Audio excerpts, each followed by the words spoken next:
Why did we grow up believing that you could either be pretty or smart, but never both? Let's talk about it while I do my makeup. Movies that we saw growing up, you would always notice this popular girl that cares about how she looks, but the catch, she wasn't really doing well in school. And then we have the nerd, the smart girl, who was the oh, I'm not like other girls, I don't care what I look like type. And then we're always made to believe that the two could not coexist. I carried this belief with me into my secondary school, and then because I was always being bullied for not like looking like everybody else, I was like, okay, if I can be pretty, I'll be smart instead. I genuinely felt like I had to pick one.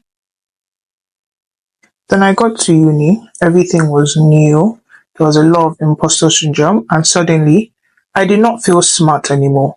But at the same time, I also didn't feel pretty. I was quite lost. I was like, where does that leave me then? I started suppressing parts of myself. I used to think if I wore makeup or I showed that like I cared about what I looked like, people would think that I was dumb. So I didn't. But then something shifted. I met this girl in my class. She was very gorgeous, always put together, but also she was thriving and she was always answering questions in class and doing really well in coursework. Bottom line, this girl was killing it. And then I realized that her looking gorgeous and put together wasn't taking away from her success at all. So I started to lean into it.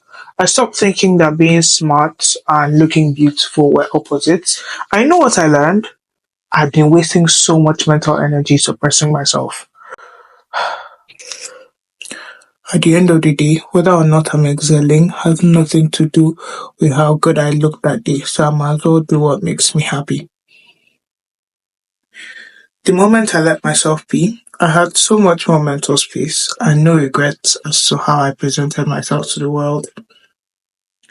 So if you're ever feeling like you have to pick between being smart and being stylish, girl, you don't. You already are both. And yeah, just slay or whatever you do. And yeah, let me know. Did you grow up with this mindset as well? If yes or no, we could chat in the comments. See you there.